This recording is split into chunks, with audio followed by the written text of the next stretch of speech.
예배 자리에 함께 하신 우리 성도님들 주님의 이름으로 환영합니다. 우리 옆에 계신 지체들 바라보시면서 이렇게 인사하면 좋겠습니다. 참 잘 오셨습니다. 지금 우리 성도님들이 앉은 자리가 제자리입니다. 제자리, 제자가 있어야 할 자리, 제자리. 이 자리가 오늘 은혜의 자리가 되기를 주님의 이름으로 축복합니다.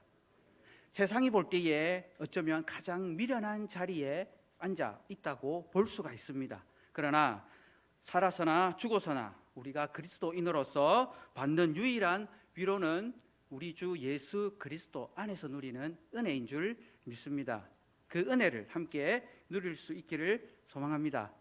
오늘 정말 추웠습니다. 많이 추우시죠? 이렇게 춥고 힘들 때에는 따뜻한 국밥 한 그릇, 그것도 돼지국밥 또는 수육 백반을 한 그릇 먹는다면 큰 위로가 되고 기쁨이 됩니다. 저는 오늘 점심 때 국밥을 먹었습니다. 그런데 저녁이 되니 다시 배가 고파지기 시작했습니다. 그리고 저는 오늘 이 예배가 마치고 돌아가는 길에 혼자서 즐거이 국밥을 먹을 계획을 가지고 있습니다. 생각만 해도 정말 행복합니다. 그런데 이 국밥은 먹어야 행복하지 않겠습니까?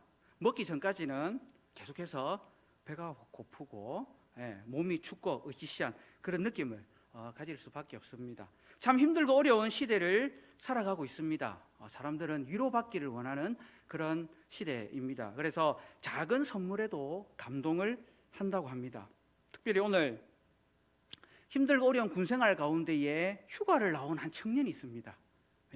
얼마나 큰 위로가 되겠습니까? 오늘 돌아가시는 길에 꼭 국밥 한 그릇 먹고 더 큰 위로를 받으시면 좋겠습니다. 지난 시간 하나님께서 안에서 누리는 참된 위로가 무엇인지 하는 것을 잠깐 나누었는데 오늘은 산문에서 오문으로 시작이 됩니다. 주제는 죄와 비참함에 관한 지식과 참된 위로로 이끄시는 삼위 하나님의 은혜를 공부하는 그런 시간이 되겠습니다. 먼저 산문 같이 한번 읽어보도록, 문제를 먼저 한번 읽고 그리고 답을 읽도록 하겠습니다. 같이 산문 읽겠습니다. 시작.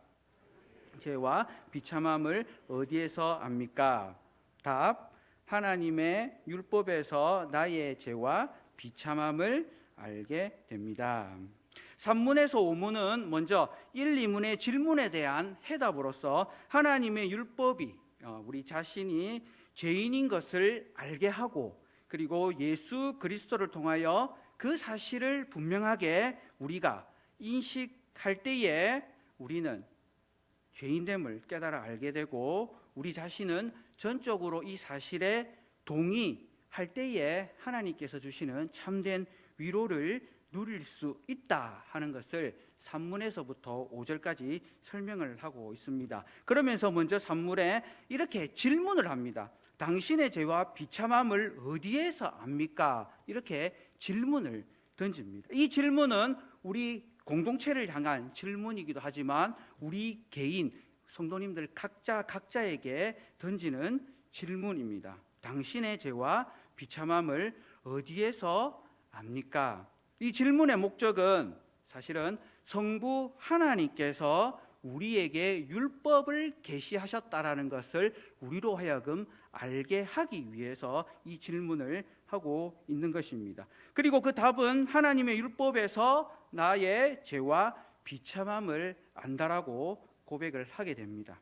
율법은 거울이나 마찬가지입니다. 그래서 율법 앞에 우리가 섰을 때에 우리 자신들을 발견하게 됩니다. 지금 이제 스크린에 저의 모습이 지금 나오고 있습니다. 스크린으로 비치는 저의 모습을 보면 뭔가 좀 괜찮은 사람처럼 보입니다. 괜찮은 사람처럼 보이지 않습니까? 그런데 이 거울로 사용되어지는 이 율법은 우리를 괜찮은 사람으로 인식할 수 있도록 만드는 위험이 있습니다. 율법은 겉으로는 괜찮아 보이지만 사실은 그 마음 깊숙한 내면까지는 알 수가 없다라는 것입니다. 스크린에 비치는 저의 모습은 괜찮은 것 같으나 저의 마음 중심까지는 세세하게 잘 알 수가 없습니다. 인간적으로 괜찮다라고 우리가 착각할 수 있게 만듭니다. 그래서 이 율법주의자가 생기게 되는 겁니다.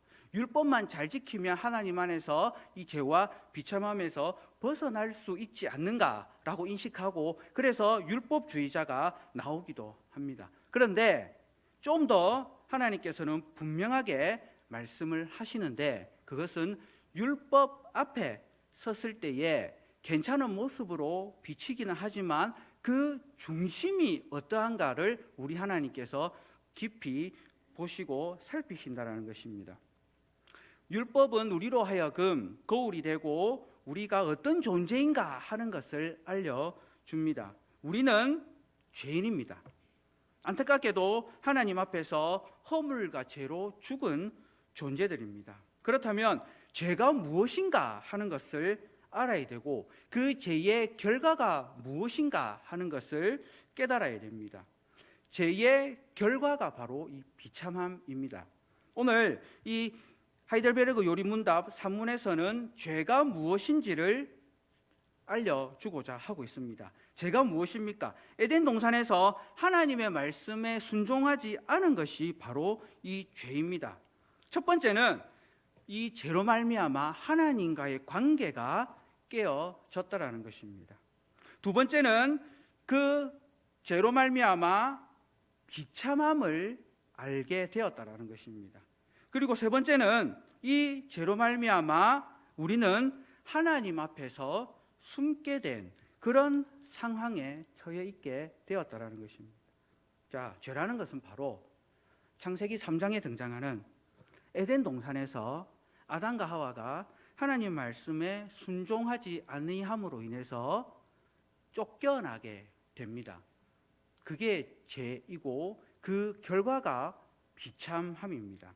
비참함이란 바로 창세기 3장에서 그 죄의 결과로 우리에게 찾아온 모든 종류의 고난, 불행, 어려움, 이 모든 것들을 비참함이라고 표현할 수가 있겠습니다. 이 비참함에 사용되는 단어의 의미는 자기의 나라에서 쫓겨나서 타국에서 생활할 때에 겪게 되는 어려움을 담고 있습니다. 이 삶은 바로 이스라엘 백성들이 그들의 역사 속에서 하나님의 말씀에 순종하지 않았을 때에 이방 민족들로부터 고난을 당하게 되고, 애굽의 포로로, 바벨론의 포로로, 로마의 식민지로 그렇게 살아가던 그들의 삶이 바로 비참한 삶이라는 것입니다. 오늘 이 시대를 살아가는 저와 우리 성도님들이 여전히 이 땅 가운데서 죄로 말미암아 비참한 삶을 살아가고 있습니다. 왜냐하면 저와 우리 성도님들은 하나님 나라를 소망하고 이 땅에서 살아가고 있습니다. 우리의 본향은 하나님의 나라입니다. 그런데 그 하나님 나라에서 누릴 수 있는 참된 기쁨과 위로를 지금 이 땅에서 살아감으로 인해서 온전하게 누리지 못하고 있다는 것입니다. 우리가 참된 위로의 소망을 바라보고 살아가고 있지만 여전히 이 땅 가운데서는 죄로 말미암은 비참한 그런 삶을 살아가고 있다는 것입니다. 이 하나님의 율법이 저와 우리 성도님들로 하여금 우리는 죄인이라는 것을 깨달아 알게 합니다. 그리고 이 죄와 비참함은 오직 이 하나님의 율법을 통해서만 깨달아 알 수 있습니다. 오늘 이 질문에서는 인생이 비참합니까? 라고 물어보지 않습니다. 인생은 이미 비참한 상황 가운데 있습니다. 세상은 날이 갈수록 더 점점점 비참해지고 있습니다. 그래서 요즘 시대를 생활은 편리한 시대이지만 삶은 너무나도 불편한 고된 그런 시대라고 표현하기도 합니다.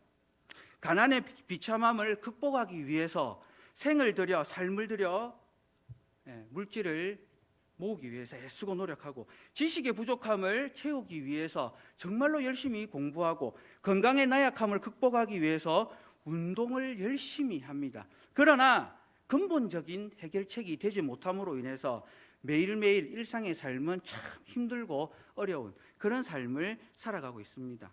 인간의 상태를 알 수 있는 유일한 법칙은 오직 하나님의 말씀이고, 이 하나님의 말씀만으로 우리가 어떤 존재인지를 명확하게 깨달아 알 수 있게 합니다. 만약에 에덴 동산에서 쫓겨나지 않았더라면 이와 같은 비참한 삶은 살지 않았을 것입니다. 하나님께서는 우리에게 바로 이 하나님 나라의 법을 주시고 그 법에 순종하는 삶을 살 때에 참된 위로의 삶을 살 수 있을 것이라고 약속을 하셨던 것입니다. 그런데 우리의 연약함과 부족함, 그 삶은 안타깝게도 이 하나님의 법에서 떠나서 온전히 순종하지 못하는 그런 삶을 살고 있다는 것입니다. 왜 이렇게 죄와 비참한 삶을 살아야 하는가? 그것은 바로 하나님의 율법을 지키지 않았기 때문입니다. 그래서 사문에 또 이렇게 질문을 합니다. 우리 사문을 같이 한번 읽어보겠습니다. 시작.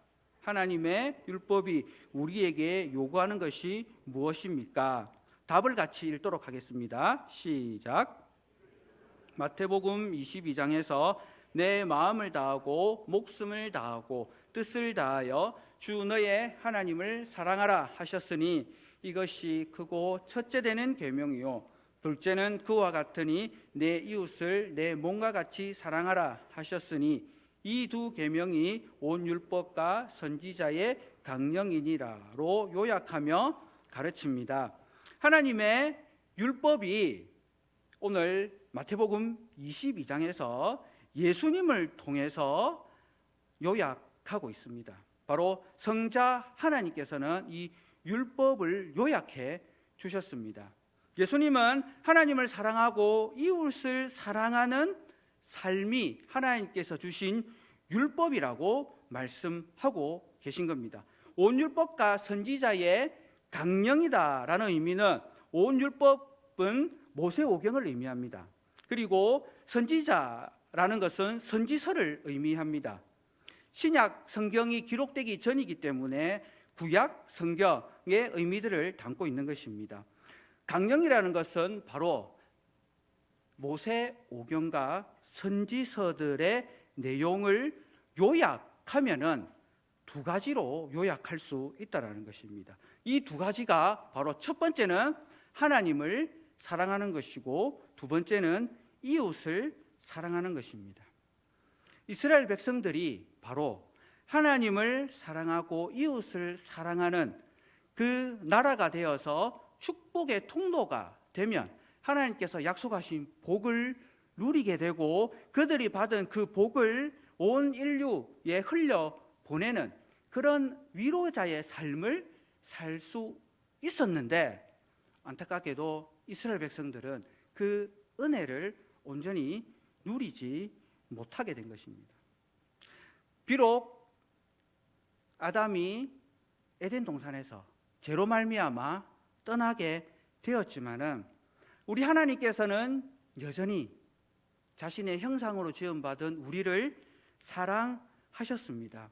그래서 사람이 타락했음에도 불구하고 하나님은 여전히 우리를 사랑하신다라고 말씀해 주시면서 두 가지 일을 행하셨습니다. 그것이 뭐냐면 첫 번째는 복음의 약속으로 위로해 주셨다라는 것입니다. 바로 창세기 3장 15절입니다. 허물과 죄로 죽을 수밖에 없지만 하나님의 말씀하신 그 약속을 변치 않으시기 때문에 그 또한 이루시면서 없는 우리에게 참된 위로를 약속하십니다. 가죽옷을 입혀주시고 숨어있는 아담을 찾아오셔서 먼저 그를 부르시는 그 하나님, 위로의 하나님으로 찾아오셨다는 것입니다. 그리고 두 번째는 하나님께서 말씀하신 그 율법의 요구들을 그대로 유지하시게 되신 겁니다. 창세기 3장에서 하나님께서 명령하신 그 명령들이 계속해서 하나님은 이어가기를 원하셨습니다. 그래서 말씀에 순종하면 복을 받을 것이고 순종하지 않게 되면 비참한 삶을 살게 될 것이다 라는 것을 이스라엘의 역사 속에서 계속해서 하나님은 말씀하셨습니다. 하나님께서는 아브라함을 택하시고 이스라엘 민족을 이루어 가시는 과정 가운데서도 계속해서 율법을, 말씀을 선포하셨습니다. 그것이 바로 십계명입니다. 이 십계명을 통해서 이스라엘 백성들은 하나님의 은혜를 온 인류에 나타낼 수 있어야 되는 사명을 받은 것입니다. 그러나 이스라엘 백성들은 안타깝게도 그 하나님의 주신 사명을 이어가지 못했습니다. 예레미야 22장 21절 말씀을 같이 한번 읽어보도록 하겠습니다. 우리 예레미야 22장 21절 말씀입니다. 같이 한번 읽겠습니다. 시작.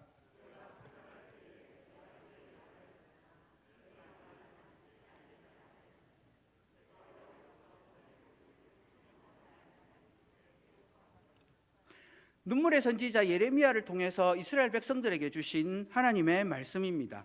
이스라엘 백성들이 평안하다 할 때에 그들이 했던 고백이 오늘 22장 21절 말씀에 기록이 되어 있습니다.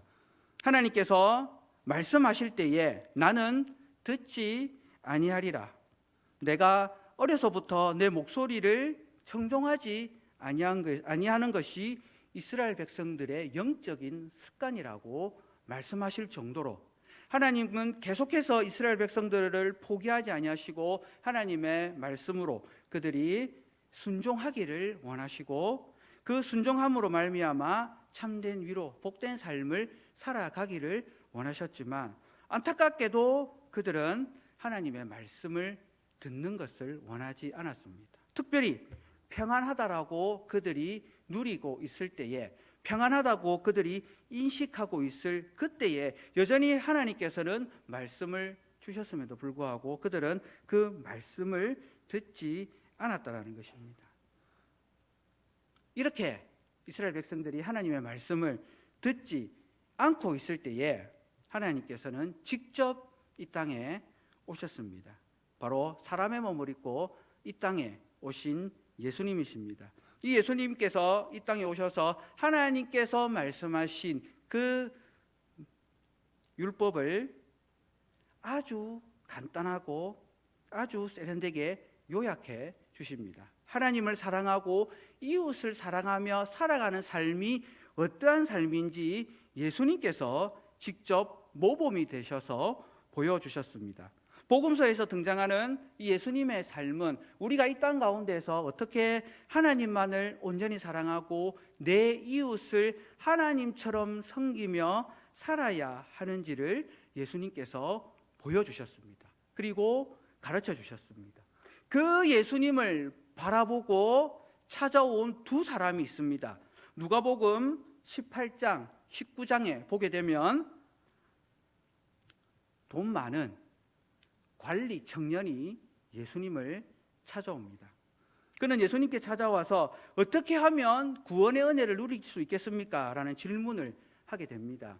예수님을 보니 분명히 무언가 다른 분인 것 같고 그의 가르침을 통해서 깨달음이 있을 것이라고 판단하고 예수님을 찾아왔습니다. 이 부자 관리, 이 부자 청년은 그래서 예수님께 자신의 의를 드러냅니다. 제가 율법도 다 지키고 잘했습니다. 뭐가 부족하겠습니까? 그랬더니 예수님께서 내가 가지고 있는 재산을 팔아서 가난한 자들에게 나누어 주고 나를 따르라 라고 가르쳤습니다. 이 부자의 선택은 고민했습니다. 그리고는 그냥 돌아갔습니다. 그리고 그 뒤에 예수님을 찾아왔는지 안 찾아왔는지 어떻게 됐는지는 알 수 없습니다. 그런데 19장에 가게 되면 또 한 부자가 나옵니다. 너무나도 잘 아시는 대로 바로 삭개오입니다. 삭개오는 예수님의 가르침 그리고 그의 삶을 보고는 자신의 죄와 비참함을 깨달은 그런 사람이 되었습니다. 그래서 그가 어떻게 행해야 될지를 바로 알고 예수님을 자기의 집으로 모시고 그리고 자기가 사람들로부터 빼앗은 것이 있다면 4배나 더 붙여서 갚겠다, 실천하겠다라고까지 하면서 예수님을 통해서 죄와 비참함을 깨달은 사람과 깨달지 못한 사람을 누가복음 18장과 19장에서는 비교하고 있습니다. 예수님을 만나게 되면 우리의 죄와 비참함을 깨달아 알게 되고, 그래서 우리가 어떻게 살아야 하는지를 알게 된다라는 것입니다. 사랑하는 성도 여러분, 특별히 예수님은 마음과 목숨과 뜻을 다하여 내 이웃을 사랑하라고 말씀하고 계십니다. 하나님을 섬기듯이 이웃을 섬겨야 되는데, 과연 우리가 이 땅을 살면서, 이 세상을 살면서 내 이웃을, 우리 성도들을, 내 가족을, 우리 직장에서 만나는 사람들을 마음을 다하고 목숨을 다하고 뜻을 다하여, 마음이라는 것은 전심으로 하나님 앞에서라는 의미입니다. 목숨을 다해서라는 의미는 의지와 목적을 온전히 다해서 그런 의미고, 뜻은 정신과 지성, 우리의 모든 것을 가지고 어쨌든 하나님을 섬기듯이 내 이웃을 섬겨야 하는데, 과연 우리가 그렇게 섬길 수 있겠습니까? 바로 오문에서 이제 우리가 그 질문을 하게 되는 것입니다. 자, 우리 오문을 같이 한번 읽어보겠습니다. 시작. 답: 아닙니다. 나에게는 본성적으로 하나님과 이웃을 미워하는 성향이 있습니다. 성령 하나님께서 우리로 하여금 율법을 적용할 수 있는, 이 율법을 실천할 수 있는 은혜를 주십니다. 분명한 것은 우리는 우리 스스로 이 모든 것을 온전히 지킬 수 없다라고 고백해야 된다는 것입니다. 아무리 내가 애쓰고 노력한다고 해서 내 이웃을 하나님처럼 사랑할 수 있다라고 말하는 것은 아주 교만한 자세, 태도라는 것입니다. 우리는 결코 내 이웃을 내 몸과 같이 사랑할 수 없는 그런 존재라는 것을 인정해야 된다는 것을 강조하고 있습니다. 본성적으로 하나님과 이웃을 미워하는 성향을 가지고 있다는 것입니다. 무엇을 통해서 알 수 있느냐? 바로 이 예배의 자리를 통해서 하나님을 우리가 온전히 사랑할 수 있느냐 하는 것을 발견할 수가 있습니다. 공동체 안에서 내 이웃을 대하는 그 모습을 통해서 우리는 온전히 하나님을 사랑하듯이 내 이웃을 사랑하지 못한다는 것을 깨달아 알 수가 있습니다. 조금 더 구체적으로 말씀드리면, 우리 안에서 좋아하는 사람도 있지만 미워하는 사람도 있다는 겁니다. 제가 이렇게 설교를 하지만 앉아 계신 성도님들 중에서는 신종식 목사, 글쎄 보기에는 뻔질하겠지만 글쎄 아닌 것 같아 라고 하실 수도 있습니다. 제가 이 자리에서 설교를 하지만 이 자리에 앉아 계신 성도님들을 통해서 아이고 참 수고도 많으시다 이렇게 왔지만 과연 은혜로 이 말씀을 들을까라고 생각할 수도 있다는 것입니다. 그런 연약함들을 저와 우리 모두가 갖고 있다는 것을 인정해야 된다는 것입니다. 우리의 노력으로는, 나의 힘으로는 온전히 하나님을 사랑하고 내 이웃을 사랑하지 못한다는 것을 인정하게 될 때에 내가 하나님 앞에서 죄인이구나 하는 것을 깨달아 알게 된다는 것입니다. 바울이 고백했습니다. 죄인 중에 괴수라고. 그렇게 고백할 때에 더 큰 하나님의 은혜를 누릴 수 있게 된 것입니다. 사랑하는 성도 여러분, 그렇지만 우리의 본성은 하나님을 온전히 사랑하지 못하고 이웃을 온전히 못한다라고 인정하지만, 그러나 참된 위로가 있습니다. 무엇이겠습니까? 바로 성령 하나님께서 우리로 하여금 더 하나님을 사랑할 수 있도록, 이웃을 사랑하며 섬길 수 있도록 능력을 주신다라는 것입니다. 그래서 우리는 우리 자신을 의지해서 믿음의 삶을 살아가는 것이 아니라 오직 성령 하나님의 도우심으로 우리가 믿음의 삶을 살아간다라는 것과, 그렇게 살아갈 수 있는 능력을 달라고 우리는 기도해야 된다는 것입니다. 허물과 죄로 죽을 수밖에 없었던 저와 우리를 내버려 두지 아니하시고 우리의 죄와 비참함을 깨달아 알게 하시고 그래서 더 큰 은혜를 우리에게 주시기를 소망하시는 분, 바로 예수 그리스도. 그 예수 그리스도만이 오늘 이 시대를 비참한 삶을 살아가는 저와 우리 성도님들에게 참된 위로가 되는 줄 압니다. 이 예수 그리스도의 도우심으로 율법 앞에서는 우리가 죄인됨을 깨달아 알지만 성령 하나님의 도우심으로 하나님을 사랑하고, 특별히 이 믿음의 공동체 안에서 우리 성도님들을 서로 사랑하며 미워하는 본성은 하나님의 도우심으로, 성령 하나님의 도우심으로 내려놓게 하시고 더 사랑하며 섬길 수 있는 우리 신흥교회 모든 성도님들이 되시기를 주님의 이름으로 축복합니다. 그렇게 사는 것이 이제 제자로서 살아가자고 결단하는 삶이고, 그렇게 공동체가 되는 것이 참된 교회 공동체가 된다는 것을 기억하시고 하나님의 은혜를 구하시는 우리 성도님들이 되기를 주님의 이름으로 축복합니다.